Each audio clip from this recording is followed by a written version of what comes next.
할렐루야. 추석 잘 보내셨습니까? 옆에 계신 분에게 이렇게 한번 인사하겠습니다. 행복하세요. 또 한번 인사하겠습니다. 승리하세요. 우리 모두는 예수 그리스도 안에서 행복한 존재들입니다. 믿으십니까? 우리 모두는 예수 그리스도 안에서 믿음의 큰 승리를 이루어 갈 자들입니다. 믿으십니까?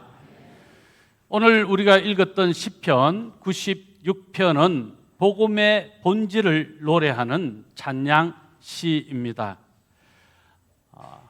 새 노래로 여호와께 노래하라. 그의 구원을 날마다 전파할지어다. 그의 기이한 행적을 만민에게 선포할지어다 라고 노래하는 오늘 1, 2, 3절의 말씀, 오늘 살필 핵심 문장들을 우리가 함께 생각해 보았습니다. 새 노래, 이것은 예수 그리스도를 믿음으로 구원받은 하나님의 자녀, 하나님의 백성들의 복음을 전파하라고 하는 새 노래이고요. 구원의 정언이 바로 이 새 노래입니다. 이번 주에 출애굽 행로를 계속 이어갈 말씀을 준비하다가 금요일 새벽 예배 본문이 시편 96편이었습니다. 이 본문의 말씀을 읽는 중에 시편 96편 1절, 2절, 3절의 말씀이 제 마음에 크게 감동으로 와 닿았습니다. 10월 19일이 블레싱 전도 축제인데, 물론 출애굽 여정 가운데서도 블레싱 전도 축제에 관한 말씀을 준비했지만 좀 더 명확하게 복음의 본질, 신약의 예수 그리스도, 그분을 어떻게 구약에서 드러내야 될까? 구약에서 예수 그리스도를 예언하는 이 복음의 본질이 어떻게 증거되면 좋을까? 라고 하는 강력한 도전이 제게 있었던 것이죠. 그래서 금요일 새벽 예배 말씀을 묵상하고 기도하는 중에 이 본문을 오늘 본문으로 정하게 되었습니다. 다음 주는 블레싱 전도 축제입니다. 예수 그리스도의 십자가의 복음을 전하라고 하시는 하나님의 명령의 말씀이 오늘 시편 96편의 말씀이기도 합니다. 그래서 시편 96편의 1, 2, 3절 이렇게 저는 요약해 봅니다. 예수 그리스도의 십자가의 복음을 전하라. 이것이 저는 1, 2, 3절에 나타난 핵심 요약이라 생각합니다. 이 말씀을 생각하면서 그럼 우리에게 이 복음을 전하라, 전도하라고 명하심이 어떤 의미가 있는가? 그리고 이 본문 속에 담겨져 있는 우리를 향하신 하나님의 교훈은 무엇인가를 중심으로 함께 말씀의 은혜를 나누고자 합니다. 먼저 첫 번째, 복음의 감격이 회복되어야 합니다. 오늘 본문 1절의 말씀인데요, 우리 다 같이 읽겠습니다.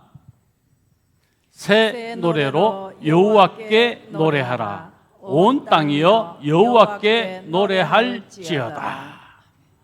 새 노래로 여호와께 노래하라. 여기 이 새 노래라고 하는 단어는요, 그냥 어떤 새로운 멜로디를 나타내는 그런 노래라는 뜻이 아닙니다.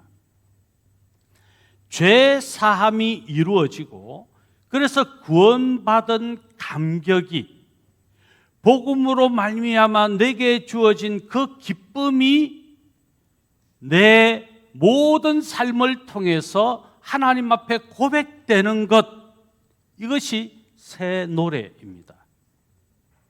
여러분, 우리가 예수님을 믿고 구원받았습니다. 믿으십니까? 예수 그리스도의 복음이 우리 안에 왔고 그것을 믿고 구원받았습니다. 그러면 구원받은 자에게 나타나는 첫 번째 현상은 무엇이겠습니까? 감격이죠. 그 구원의 감격, 어디서 왔습니까? 복음이 내 안에 왔기 때문에 그 복음의 기쁨으로 말미암아 구원의 감격이 왔다는 것이죠. 그래서 나는 이 복음이 내 안에 머물고 내 안에 고백되고 그 복음이 나의 소망이 되고 나의 생명이 되었기 때문에 견딜 수 없는 나의 삶이 되는 거죠. 어떻게 견딜 수 없습니까?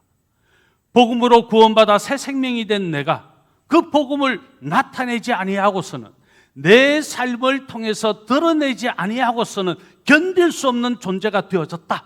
그게 성도요 그리스도인이라는 겁니다. 그런 측면에서 우리는 얼마나 복음으로 감격하고 있는가.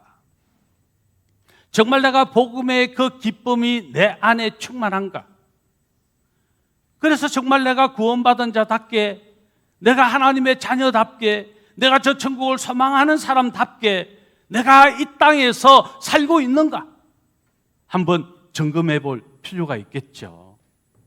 여러분은 정말 그 구원의 감격이 있습니까? 그 구원의 감격이 삶으로 나타나고 있습니까? 여기에서 질문. 그런데 그 감격이 있는 것 같기도 하고 아닌 것 같기도 하고, 복음의 그 기쁨이 있는 것 같기도 하고 없는 것 같기도 하다면 식어진 겁니다. 무디어진 겁니다. 아니면 아예 없는 것입니다. 구원받지 못한 것입니다. 정말 내가 구원받았다면 날마다의 일상이 비록 괴롭고 힘들고 어려움이 있다 할지라도 내가 구원받은 그 감격이 모든 것을 삼키고도 남음이 있어야 합니다. 비록 아파도 구원의 감격이 있습니다. 비록 사업이 안 돼도 구원의 감격이 있습니다. 비록 내 인생이 힘들다, 지쳤다, 내가 정말 고단하다 느껴질 그때에도 구원의 감격이 있으면 일어설 수 있습니다. 회복되어집니다. 그게 삶으로 나는 나타나고 있는가? 정말 내가 복음의 그 기쁨이 있어서 하나님을 향하여 영광 할렐루야를 고백하는 것이 정말 내 일상인가? 내 노래가 되고 있는가?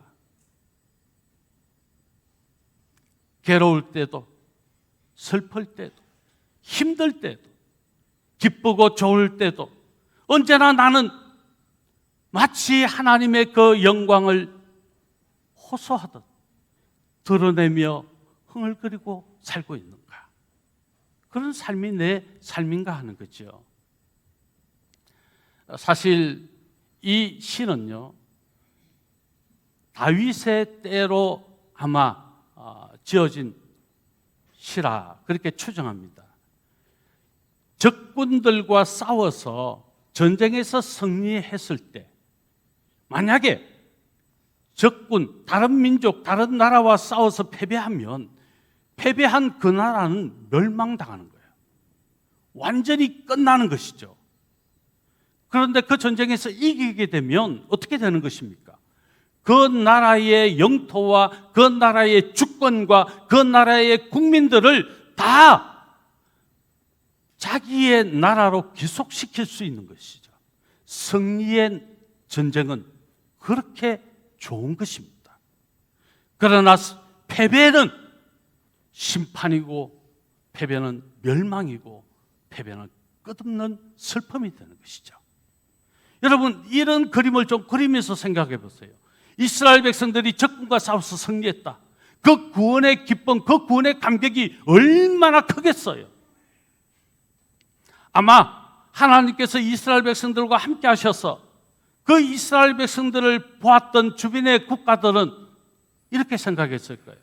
우와, 대단하다, 굉장하다. 도대체 하나님이 누구이시길래 저 이스라엘을 보면서 우리가 두려워하게 만든단 말인가? 이것이 주변의 반응이에요. 그러나 승리한 자는, 승리한 나라는, 승리한 왕은 환호하는 거죠. 기뻐하는 것이죠. 감격해 하는 것이죠. 무엇에 대하여? 구원의 승리에 대하여. 그런 승리감이 우리에게 있는가? 무엇을 통해 알 수 있습니까? 복음의 기쁨이 있는가? 구원의 감격이 있는가? 그것을 통해 알 수 있다는 거죠. 성도 여러분, 내게는 구원의 감격이 있습니까? 식어져 있지 않습니까? 마치 무디어져 있는 것 같이 느껴지진 않습니까? 아니, 마치 내 안에 기쁨이라고는 조금 더 찾아볼 수 없을 것 같은 그런 지경에 이르러 있지는 않습니까? 말씀이 선포되어도 아무런 감각이 없고, 성경을 읽어도 그 성경이 나의 레마가 되지 못하고, 내 심장 깊숙한 곳을 찔러 쪼개는 역사로 일어나지 못한다면 그게 무슨 구원의 감격이 있는 거예요? 그게 무슨 복음의 기쁨이 있는 거냐 하는 것이죠. 그런 측면에서 초대교회, 오늘 이 말씀은 1차적으로 성취되어집니다. 성령의 강림 사건을 경험했던 초대교회 성도들, 그들은 예수 그리스도의 십자가의 복음을 가르치고 전하고 병자들을 고치며 언제나 이 새 노래, 구원의 감격이 있는 이 감격이 회복된 삶을 살아냈다는 것이죠. 그 말씀 한번 읽어볼까요? 사도행전 5장 42절입니다. 우리 다 같이 한번 크게 읽겠습니다. 그들이 날마다 성전에 있든지 집에 있든지 예수는 그리스도라고 가르치기와 전도하기를 그치지 아니하니라. 예수는 그리스도라, 이 사실을 가르치고 전도하고 그렇게 사람들을 찾아가서 그들에게 자신이 새 노래를 부르는 이 모습을 그치지 않았다. 예수는 그리스도라, 무슨 말입니까?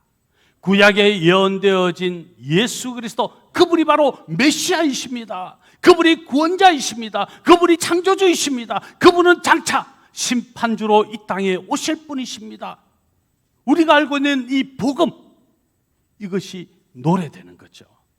삶으로 말입니다.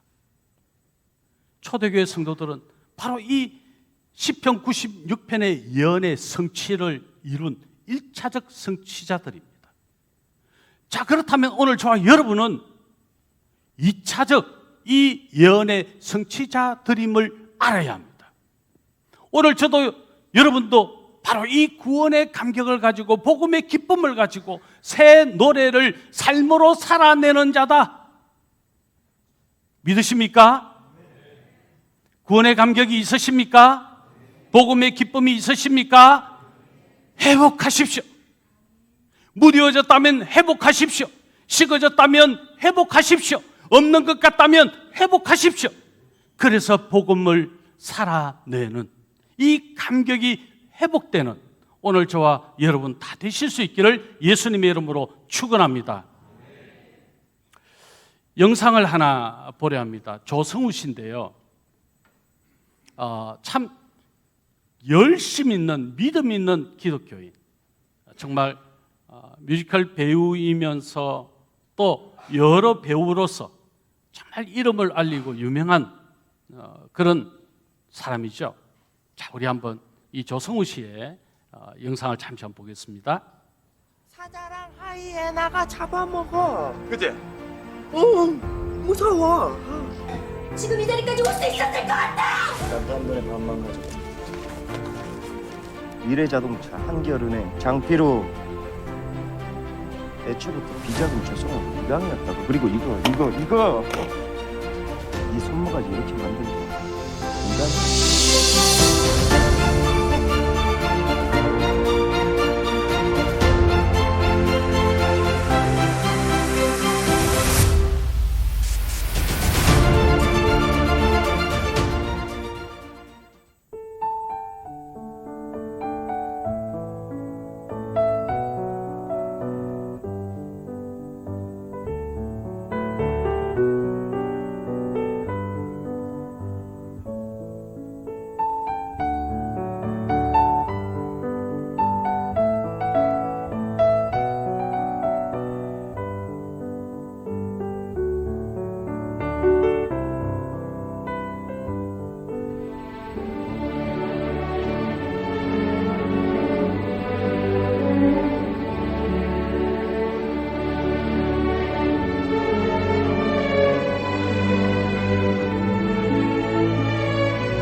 많이 어두워가지고 그래도 이렇게 1200석 가득 채워주시고 우리 스태프들 그리고 우리 모든 배우들 항상 공연할 때 저 소대 뒤에서 30분 전에 서로 20명 가량이 깍지를 끼고 기도를 합니다.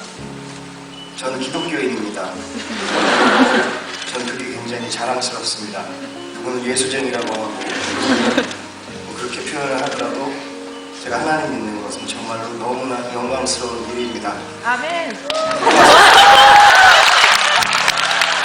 사랑들, 믿음의 동역자들이 저 자리에서 30분 전에 꼭 기도를 합니다. 여러분들께 주님의 향기를 담는 공연이 될 수 있게 해달라고. 5개월 동안 사고가 없었겠습니까?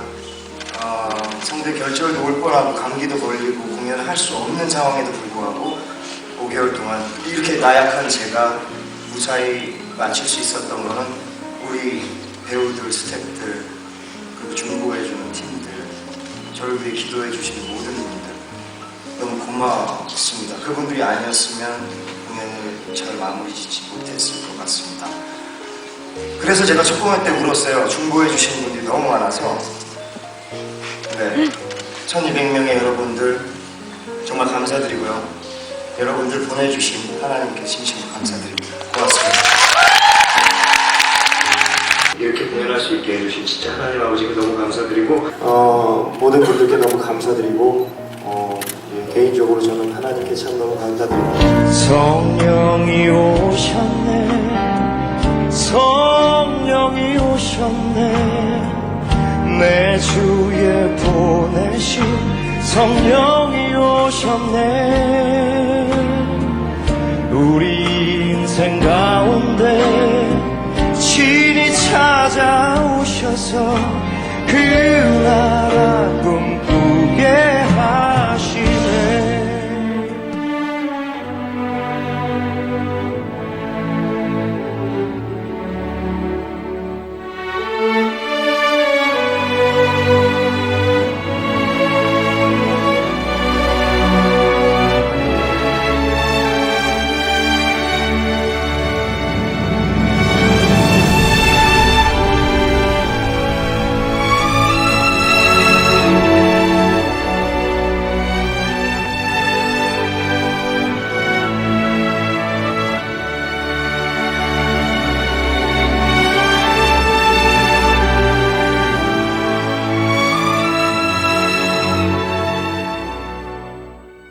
저도 한번 따라해 볼까요?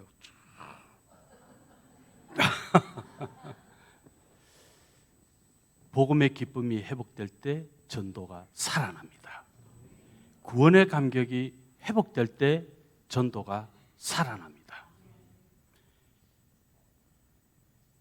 총의 총알이 타겟을 향하여 겨누지 않으면 그 총알은 결코 타겟을 관통할 수 없습니다.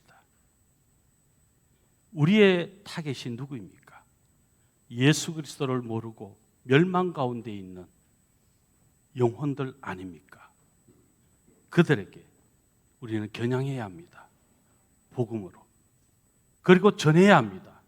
복음이. 그래서 그들이 생명을 얻고 소망을 가지게 해야 합니다. 이것이 바로 복음으로 우리의 감격이 회복되는 것입니다. 그럼 우리 모든 성도님들 되시기를 예수님의 이름으로 축원합니다. 두 번째는 복음이 우리의 일상이 되어야 합니다. 오늘 본문 2절의 말씀인데 같이 읽겠습니다. 여호와께 노래하여 그의 이름을 송축하며 그의 구원을 날마다 전파할지어다. 여기 날마다 전파할지어다. 날마다라는 말은 일상을 말합니다. 어느 때나 어느 시간이나 어느 곳에서나 내가 있는 항상 내가 머물게 되는 그 모든 시간과 장소를 말하는 것입니다. 바로 복음이 나의 일상, 내가 어느 시간, 어느 때, 어느 곳에서 누구를 만나든 내가 복음임을 인식하고 내가 복음을 나타내고 내가 복음의 존재가 되어져야 된다 라는 말씀이죠. 우리의 일상은 그렇게 복음으로 살아내고 있습니까? 내게 주어진 시간이 내 것이라고 착각하고 교만히 행하진 않습니까? 내 시간이니까 내 마음대로 써도 된다고 그렇게 여기며 내 시간을 허비하고 있지는 않습니까? 우리에게 주어진 단 1초라도 내 것이 아닙니다. 하나님이 내게 주셨기 때문에 존재하는 시간입니다. 그 시간은 내가 하나님을 위해서 복음으로 살아내어야 될 시간이라는 것이죠. 비록 내가 잠을 자는 시간이라 할지라도, 내가 어떤 시간이라 할지라도 그 모든 시간이 하나님이 주신 시간이므로 감격하고 기뻐할 수 있죠. 그리고 감사하게 되는 것이죠. 하나님 감사합니다. 제게 주신 그 시간, 제게 주신 이 장소, 제게 만나게 하신 그 사람, 제가 그 어느 곳에서나 그 언제나 복음으로 살기 원합니다. 그런 삶을 살아내는 것이 일상입니다. 그렇습니다. 복음은 우리의 일상이 되어야 합니다. 어떤 측면에서 우리는 이 일상이 된다고 하는 의미를 제대로 이해하지 못할 때가 있습니다. 어떤 경우일까요? 교회 온 시간만, 하나님이 허락한 시간, 하나님이 주신 시간, 이 시간 내가 하나님에 드리는 시간, 이 시간만이 하나님이 내게 주신 시간이라고 혹 오해하고 있지 않습니까?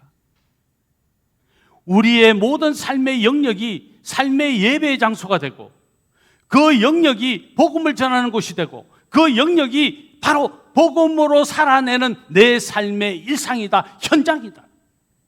이 의식을 잃어버리면 안 된다는 것이죠. 예수님께서 갈릴리 전역을 다니면서 복음을 전하셨습니다. 예수님은 그들을 불쌍히 여기셨습니다. 그들을 가르치시고 복음을 전하시고 그들의 질병을 치유해 주셨습니다. 예수님은 그들을 기뻐 맞이하시면서 복음의 실체이신 예수님은 복음을 살아내신 것이죠. 마태복음 9장 37절로 38절의 말씀인데 우리 같이 한번 이 말씀을 읽겠습니다. 이에 제자들에게 이르시되 추수할 것은 많되 일꾼이 적으니 그러므로 추수하는 주인에게 청하여 추수할 일꾼들을 보내주소서 하라 하시니라.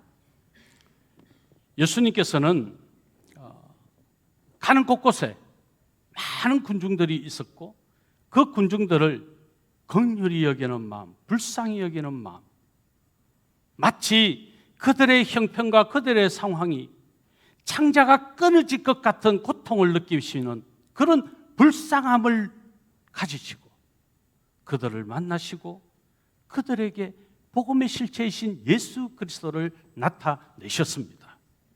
성경을 가르치시며 복음을 가르치시고 복음을 전하셨던 것이죠. 그들의 어렵고 힘든 처지를 싸매어 주시고 그들의 눈물을 닦아주시고 그들의 형편 처지를 살펴주시며 질병 가운데 고통하고 신음하는 그들을 고치시고 회복시키시는 놀라운 이 역사를 이루어 가셨던 예수 그리스도. 예수님은 언제나 사랑으로 우리에게 다가오셨어요. 우리가 믿는 예수 그리스도, 바로 우리의 왕이시고 우리의 주인이시며 우리의 구주이십니다. 그 주님이 내게 주신 이 구원의 감격이 있고 복음의 기쁨이 있는데 어떻게 내가 그냥 가만히 있을 수 있습니까? 그럴 수 없지요. 그래서 내 일상이 복음이 되어 복음을 알지 못하는 그 누구에겐가 나도 예수님의 마음처럼 창자가 꼬이고 창자가 끊어지는 것 같은 그런 불쌍함을 가지고 그들에게 예수 그리스도의 십자가의 복음을 전해야 되는 것, 이게 당연한 것 아닐까요? 그게 복음이 일상이 되는 겁니다. 우리 가족들을 생각하며 여러분 얼마나 축복하고 있습니까? 만약 우리 가족 중 누군가 예수님을 믿지 않는다면 교회 출석하지 못한다면 그가 배우자이든 자녀이든 부모이든 누구든지 축복의 말을 아낌없이 해야 됩니다. 자녀라면 얘야 내가 너 사랑하는 것 알지? 너 축복해. 하나님이 너 반드시 축복하실 거야. 왜냐하면 하나님 너를 구원하시고 하나님의 자녀 삼으시기를 기뻐하시는 분이죠. 이 땅에서 주실 수 있는 가장 큰 축복, 구원의 축복을 하나님이 너를 위해 지금 준비하셨어. 나는 그 일을 위해 너를 위하여 기도한단다. 축복해. 사랑해. 너 교회 가자. 전에 약속했잖아. 왜 안 가는 거야? 이 못된 자식. 그게 아니고 그럼에도 불구하고 축복하세요. 끊임없이 축복하세요. 그래야 복음이 복인 줄 알잖아요. 왜 저주예요? 축복하세요.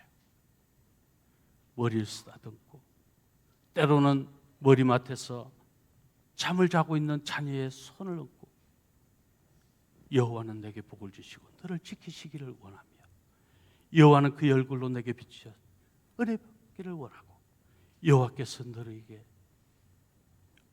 평강 주시기를 원한다. 여호와는 언제나 너를 지켜주실 거야. 여호와는 언제나 너와 함께 하실 거야. 여호와는 반드시 너를 도와주실 거야. 예수님은 약속하셨어. 그냥 잘 때 못 들어도 괜찮아요. 축복하세요. 내가 할 수 있는 축복을 다 하세요. 자는데 뭐 거부할 수 없잖아요. 부모님, 제가 어머님을 사랑합니다. 아버님을 사랑합니다. 정말 제가 구원받은 은혜, 하나님의 축복을 받은 사람인데 그 하나님의 축복이 어머님에게도 아버님에게도 있기를 원합니다. 여보, 나에게 가장 큰 소원이 하나 있다면 내가 믿는 하나님, 당신도 믿고 구원받았으면 좋겠어. 축복하는 겁니다. 내 VIP가 내 가족이라면, 또 내 VIP가 내 동료라면 그것도 축복하세요. 부장님, 과장님, 대리님, 또 아래 직원이라면 김 과장, 부장, ያን 김대리, 내가 당신을 위해 기도하고 있어. 당신을 위해 하나님께 축복해 달라고 기도하고 있습니다. 이런 형편이, 저런 형편이, 또는 아프고 힘들지요? 제가 당신의 아픔을 위해 기도합니다. 빨리 치유되고 회복되기를. 당신의 문제를 위하여 기도합니다. 빨리 해결되기를. 자녀들이 잘 될 수 있기를 제가 기도하고 있습니다. 때로는 이 핸드폰으로 문자도 좀 보내시고,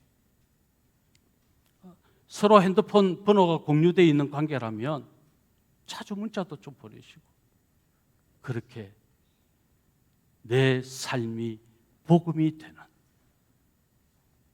여러분 3분의 기적이라고 하는 네이버의 밴드의 한 밴드인데요, 이 3분의 기적을 우리 성도님들이 참 많이 공유하고 계셔요. 저희 아내도 어떤 집사님께서 계속 보내줘서 또 저희 아내는 그 3분의 기적으로 저를 또 전도한다 아닙니까? 열심히 전도합니다.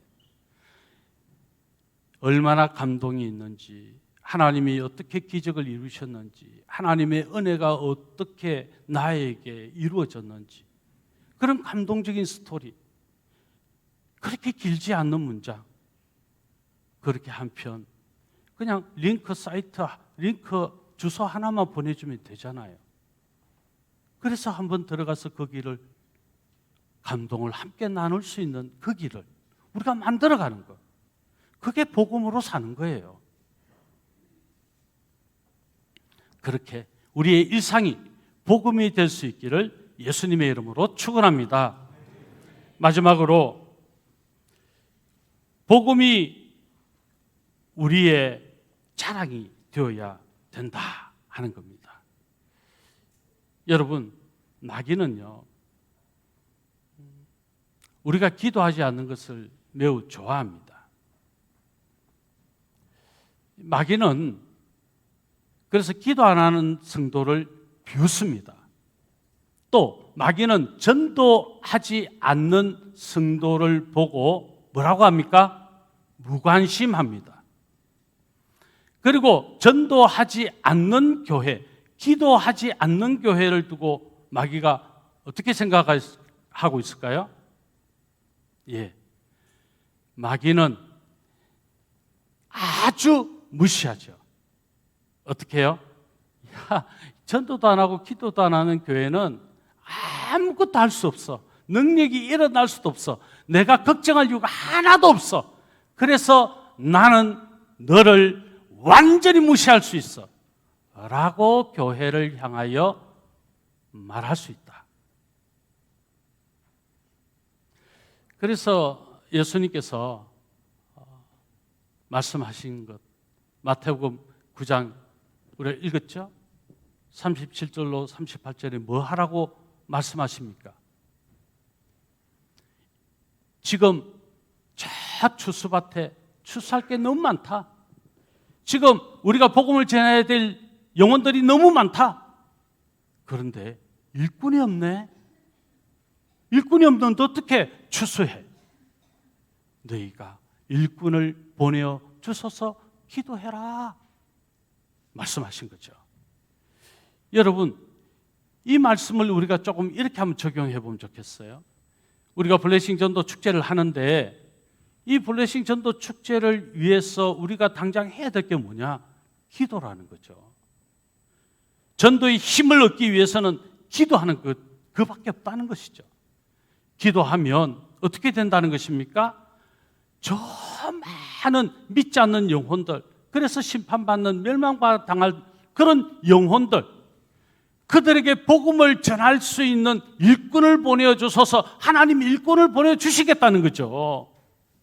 그럼 이 일꾼이 뭘까요? 헌신자를 말하는 거예요. 첫째는 기도로 헌신하는 사람들. 기도가 없는 전도는 있을 수 없거든요. 그래서 기도로 헌신하는 사람들. 나는 몸이 쇠약하고 여러 가지 힘든 상황에서 전도하는 게 힘들어. 그러면 해야 될 게 뭐예요? 기도.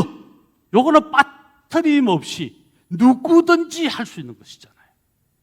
두 번째는, 그래, 내가 직접 전도하는 일은 할 수 없지만 물질로 내가 열심히 헌신할 수 있어.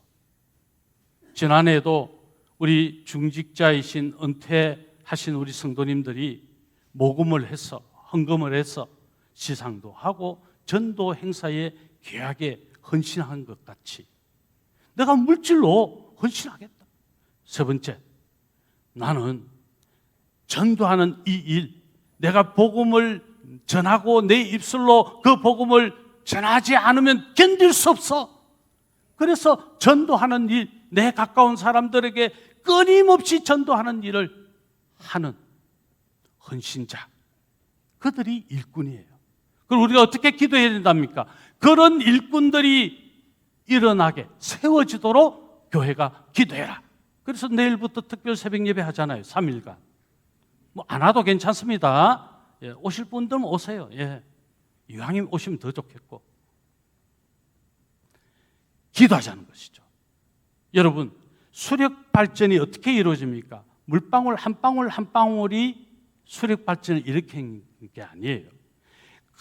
큰 물이, 한 방울 한 방울이 뭉쳐진 큰 물이 수력 발전을 일으키는 겁니다. 우리가 합심해서 기도하는 것이 중요하다는 것이죠. 그래서 새벽을 깨우고 함께 기도하자는 것이죠. 그게 3일간 있는 특별 새벽 예배예요. 뿐만 아니라 내가 물질로 헌신하고 직접 내가 정말 전도하지 않으면 견딜 수 없어서 내 가족, 내 동료, 내 이웃에게 복음을 전하는, 이것이 기도로 이루어지는 그 삶을 우리가 살아내야 된다.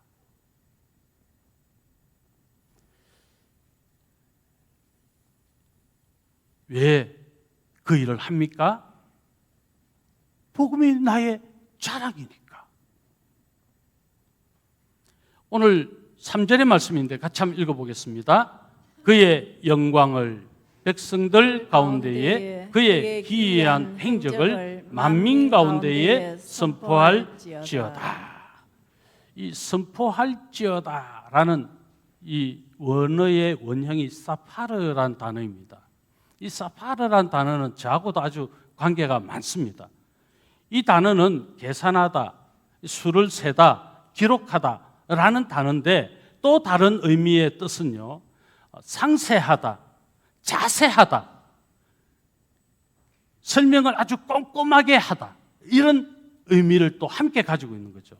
제 이름 상자가 자세할 상자입니다. 수학적인 한자어죠. 자세하게, 상해, 수학 상해의 뜻이죠. 자세하게 복음을, 꼼꼼하게 복음을, 분명하게 선명하게 복음을 전해야 된다. 그런 뜻을 가지고 있는 것이 바로 이 선포라는 단어의 뜻입니다. 자, 그러면 여기에서 한 가지 생각나죠? 여러분, 복음을 여러분 전하고 계십니까? 그럼 복음이 무엇입니까? 복음을 알아야죠. 예수는 그리스도라, 그겁니다. 그리스도라는 말은 기름 부음 받았다는 뜻이고요. 이 기름 부음 받았다라는 단어의 뜻의 의미는 옛날에 왕들, 선지자들, 제사장들이 기름 부음을 받은 존재. 예수 그리스도께서 십자가를 지심으로 대제사장의 직분을 완벽하게 감당하셨고, 예수 그리스도께서 복음을 전하심으로 선지자의 직분을 완벽히 감당하셨고, 예수 그리스도는 만왕의 왕이 되심으로 왕의 직분을 완벽히 감당하셨다. 그분은 창조주이시며 그분은 구원자이시며 그분은 다시 오셔서 심판하실 심판주이시다. 이게 복음입니다. 예수 그리스도, 그분이 우리의 구원을 위하여 십자가를 지셨고, 그분은 하나님이셨기에 부활하셨습니다. 그분은 지금 하나님의 우편에 성천하여 계시다가 언젠가 반드시 심판주로 이 땅에 재림의 주로 오십니다. 이 복음을 전하는 거예요. 그런데 우리가 이것을 조목조목 자세하게, 분명하게, 선명하게 설명하기가 쉽지 않아요. 그렇지 않습니까? 그래서 블레싱 전도 축제를 하는 거예요. 그분들을 다 모시고 오는 거예요. 그러면 목사가 이 복음을 구체적으로 선명하게, 뚜렷하게, 분명하게, 자세하게 선포하는 그 자리에 그들이 나올 수 있게 하는 거죠. 이게 자랑이에요. 이게 자랑이에요. 누가복음 14장에 보면 예수님께서 큰 잔치 비유를 하셔요. 큰 잔치 비유를 하시면서 마지막에 속한 말씀인데, 우리 이 말씀 또 같이 한번 읽어보겠습니다. 누가복음 14장 23절입니다. 같이 읽습니다. 주인이 종에게 이르되 길과 산 울타리로 가서 사람을 강권하여 데려다가 내 집을 채우라. 나가서 사람을 뭐하라고요? 강권하여. 여기 강권이라는 원어를 제가 찾아보니까 끝까지 끈질기게 권해서 라는 의미를 가지고 있어요. 자, 그러면 제가 이 강권이라는 단어를 깊이 한번 묵상해 봤어요. 이 강권이 우리에게 어떻게 적용되면 좋을까? 첫 번째, 눈물의 호소. 눈물입니다. 자녀나 부모나 배우자나 구원받지 못하고 하나님의 자녀로 아직 생명을 얻지 못하였다면 그게 슬퍼야 합니까? 기뻐야 합니까? 무감각해야 합니까? 슬퍼야지요. 슬프면 울어야 하지 않습니까? 예수님께서 십자가에 못 박히려 떠나시는 중에 이스라엘의 여인들이 슬피 울 때 예수님은 말씀하십니다. 예루살렘의 딸들아, 나를 위해 울지 마라. 너희와 너희 자녀들을 위하여 울어라 그랬어요. 울어야지요. 내 가족이, 내가 사랑하는 사람이 구원받지 못하고 멸망 가운데 있다면 슬퍼야지요. 슬프면 울어야지요. 기도하며 울어야 하고 그 장본인 당사자 앞에서 울어야지요. 내가 너 구원받지 못한 것이 나의 가장 큰 슬픔이고 나의 가장 큰 아픔이란다. 얘야, 예수 믿어야 돼. 얘야, 예수 믿어야 돼. 그게 생명이야. 그게 소망이야. 울어야죠. 왜 미안해합니까? 왜 부끄러워합니까? 죽어있는 그 생명을 보면서 왜 무감각합니까? 왜 담대하지 못합니까? 그게 이상한 거 아닙니까? 두 번째, 설득해야죠.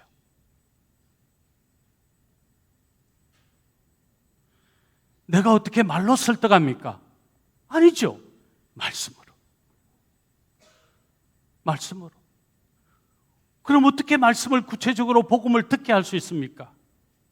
얘야, 내 평생에 한 가지 소원이 있다면 너가 우리 교회에 단 한 시간만이라도 함께하는 시간을 보내는 거란다. 올해가 아니어도 괜찮아요. 또 내년이라도 괜찮아요. 그 다음 연도라도 괜찮아요. 복음을 듣는 중에 성령께서 역사하시면 그때에 그의 심령은 찔러 쪼개어지는 역사가 일어나는 겁니다. 설득해야죠. 강력한 호소로 설득해야죠. 눈물로 강력한 설득으로. 마지막은 축복입니다. 그럼에도 불구하고 부장님 아니면 또 아래 상사 과장이면 김 과장 그렇게 한번 가자고 요청했는데도 안 가요. 안 와요. 그러면 에이 치 아프라. 내가 다시는 니한테 내가 가자 하나 봐라. 내 자존심 상하고 괘씸한 놈. 그게 아니고 그럼에도 불구하고 내가 사랑하는 김 과장 괜찮아. 다음에 내가 계속 너를 위해 기도하고 있고 너를 축복하고 있다는 것만 기억해 주면 좋겠어. 나는 계속 너를 축복할 거야. 축복하는 거예요. 어떤 경우에도 축복하는 거예요. 여러분 전도하다가 거절당했다고 자존심 상하십니까? 그래서 괘씸해 하십니까? 안 해보시면 그것도 몰라요. 그래도 괜찮아요. 복음 전하면 그래도 기뻐요. 왜요? 내가 복음을 살아냈으니까. 그가 복음을 들었으니까. 듣든지 아니 듣든지 그에게 내가 전한 그 복음 성령께서 역사하시면 반드시 그를 변화시키시고 그를 일으키시고 그가 예수 그리스도 앞에 서게 될 날이 반드시 오게 될 것이기 때문에 그렇습니다. 말씀을 맺겠습니다. 누가복음 14장 23절의 말씀 한 번만 더 읽겠습니다. 누가복음 14장 23절입니다. 같이 읽습니다. 주인이 종에게 이르되 길과 산울타리가로 나가서 사람을 강권하여 데려다가 내 집을 채우라. 광안조항교회가 예수 그리스도의 피값으로 세워진 교회입니다. 내 집입니다. 하나님의 집이라는 거예요. 그 하나님 어떻게 하라? 채워라. 채워라. 이거 명령입니까? 해도 되고 안 해도 되는 그냥 부탁입니까? 명령입니다. 우리 마음이 뜨거워지고 말씀에 반응해서 우리가 교회를 채우리라.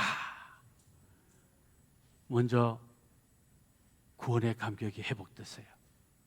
그리고 여러분의 일상이 복음이 되세요. 그리고 우리의 일상이 복음을 자랑하는 삶이 됩시다. 그래서 우리 광안장교회 예수 그리스도의 몸된 교회가 채워지는 은혜 있기를 우리 주 예수 그리스도 이름으로 축원합니다. 아멘.